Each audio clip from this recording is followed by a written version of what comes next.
hari umuntu uza ariko agahindura amateka.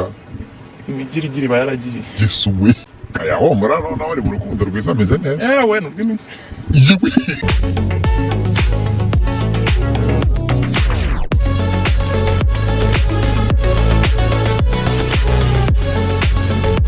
nongeye kugusuza wowe dukomeza kubana umunsi ku munsi kuri Moses Tech Service. Njye mugiye kubana ni Moses nk'uko bisanzwe. Wowe utarakanda subscribe, kanda subscribe kugira ngo tubashe kubana umunsi ku munsi.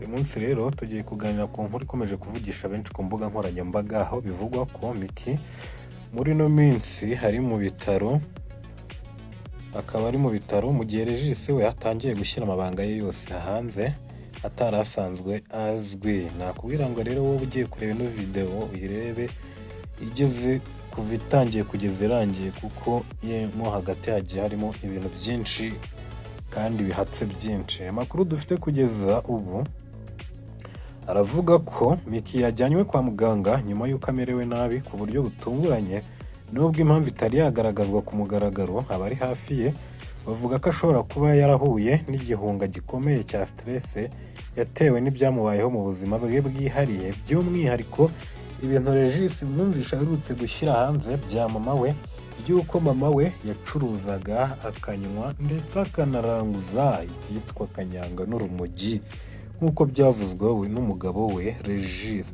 ni umu ex we ma Regis.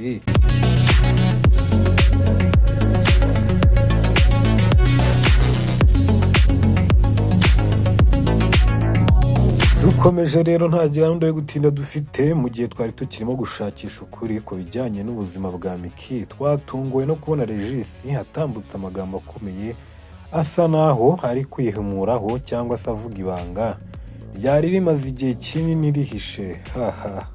Regis yagize ati ninde wafungura amabanga ye usibye ngiye ko ari njye njyenyine yafite, agakomeza kwirengagiza ko hari ibyo twanyuzemo.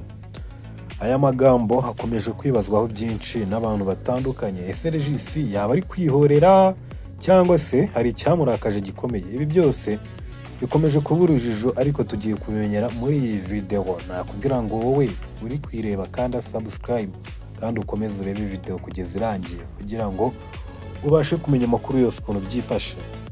Abafana babo rero ku mbuga nkoranyambaga ntibacitse intege. Hari abagaragaje impungenge ku buzima bwa Miki, abandi bakibaza niba Regis koko yarakabije mu byo yavuze cyangwa niba byari ukuri.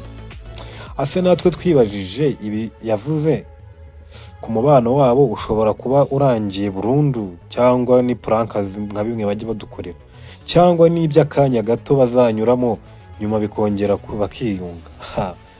Ni ibintu tuzagenda turebesha amaso yacu. Tugomba kwibuka ko hari umuntu ufite ibihe bitoroshye anyuramo, kandi umubano w'abantu uba ukeneye kwitabwaho, kwihanganirwa ndetse no kuganira. Turifuza ko Miki yakira vuba, kandi turifuza Regis ko yazajya yibuka ko amagambo ashobora gusenya cyangwa kubaka, bityo tukaba twese twakubaka umuryango nyarwanda uharanira amahoro. Nubwo nawe kugira ngo ajye kuvuga ku bya Miki nawe hari ukuntu yari amaze igihe kinini kitari gito ashotora uwitwa Regis akituriza n'ikimenyimenyi. Ntabwo twari tumuzi muri ibi bintu by'amatiku.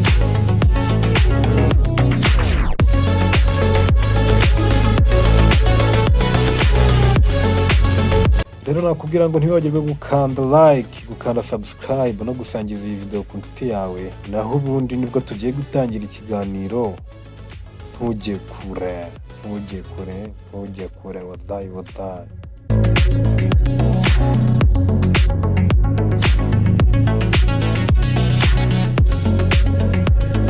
Tudatinze cyane rero inkuru yacu noneho tuyinjiyemo byimitse. Kuri benshi izina Miki ryarazamutse vuba cyane mu itangazamakuru rishingiye kuri YouTube no ku mbuga nkoranyambaga, aho yagaragaye nk'umukobwa wiyubashye, wifitemo imico myiza ariko kandi ushyanuka ndetse ugira na discipline nkeya. Regis nawe ni umwe mu basore bitwaye neza mu biganiro by'urukundo. Azwi cyane kubera uburyo avuga atuje ariko agatanga ibitekerezo birimo uburemere. Bari bafite umubano abantu benshi babonaga nk'icyitegererezo, urukundo rw'ibiganiro, amafoto, amahugurwa no gukundana mu buryo busobanutse. Ariko kandi nyuma y'iyo sura y'urukundo rwiza hari ibintu byinshi bitari bizwi n'abantu. Ibyo byose nibyo byatangiye kuza ku mugaragaro nyuma y'uko umubano wabo utangiye kuzamo agatotsi.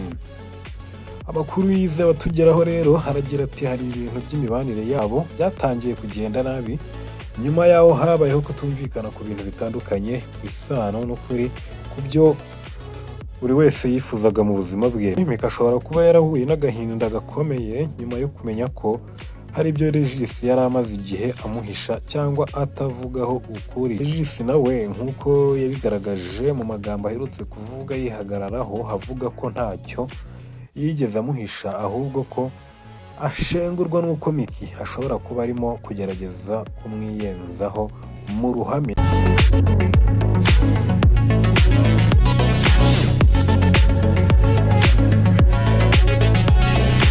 Mbike neza rero, nyuma y'igihe kinini abantu bibaza ku mubano wa Regis na Miki, haje gutangira kugaragara ibimenyetso by'ukuri bitagenda. Amagambo ya Miki yagiye agaragara nk'ay'umuntu wababaye wifitemo agahinda ariko utavuga neza umu ex watemera kandi umu ex we ari we Regis Captain amwita akagirigiri, avuga ko batigeze banakundana ahubwo byari akazi. Ibyo byatumye rero uwitwa Regis aza gushyira amagambo akakaye hanze. Yagiye avuga ibintu byinshi, ati hari abantu bagira isura y'urukundo mu maso y'abantu ariko inyuma bafite ibikorwa byica umutima. Iyo umuntu utizerwa aguhisha byinshi, rimwe na rimwe akavuga ukuri si ugutuka, ni ukwibohora.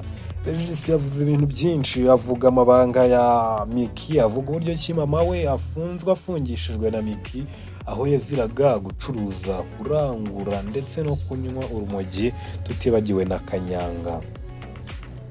Nyuma y'amagambo akomeye hagiye hanze n'ibindi bikomeye. Regis yagaragaje ko Miki ashobora kuba yari yagize kugira imyitwarire itanoze muri uwo mubano. Hari naho yavuze ko yagerageje kwihanganira igihe kinini, ariko aho ibintu byageze aho Miki yari atangiye kujya aza mu kazi yasinze, akaza amasaha yarengeje yakererewe, abona atabyihanganira ahitamo ko batandukana. Yanashimangiye ko atari uburyo bwo kumusebya, ahubwo ari uburyo bwo kwisobanura no kwirengera imbere y'abantu benshi bamwibazaho, ndetse no guhorera umusheri wiwe cyangwa se umukunzi we ari we Queen, umukobwa mwiza cyane. Abakunzi babo rero ba Regis na Miki baguye mu kantu. Bamwe bati Regis ni umusore ukomeye, kuba yavuze biriya birashoboka ko hari icyamushenguye umutima. Abandi bati nubwo yaba afite ukuri, ntabwo ari byiza gushyira ibanga ryo mwakundanye hanze. Hari n'abibaza niba ibi byose atari ibyo gushaka gusebya umuntu cyangwa gushaka views cyangwa gushaka gucisha undi bugufi mu maso y'abamukurikira. Ese mwebwe murabona ibyo Regis yakoze ari ukuri cyangwa ni ukwihorera?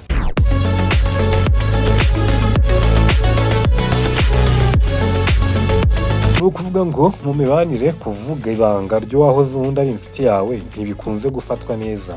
Abahanga mu myitwarire bavuga ko kubika ibanga niyo ibintu bitagenze neza ari ikimenyetso cy'ubupfura n'ubugabo. Ahangaha rero Regis nawe mugaya, ntabwo hano yabaye umugabo, nta nubwo yagize ubupfura, nubwo Miki nawe yari yarengereye. Ariko kandi hari igihe umuntu aribwa cyane n'ibyo avuga ko akorewe, bityo akumva atagishoboye kwihangana.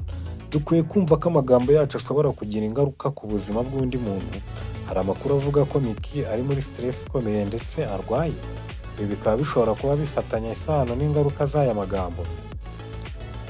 Ubwo nawe urambwira ko ubibona muri komenti. Urumva Regis yari akwiye kuvuga ibyo bintu byose mu ruhame? Ese Miki afite uburenganzira bwo kwisobanura cyangwa aceceke? Ni ryari umuntu yemerewe gusuka amabanga y'urukundo hanze? Ibyo byose nibyo uri bunsubize muri komenti. Ntiwibagirwe gukanda subscribe, like, share na comment. Tugumane kuri Moses Tech Service. Ibishya biri imbere, njye yari Moses. Ibindi byose turi kumwe. Ciao ciao ciao ciao.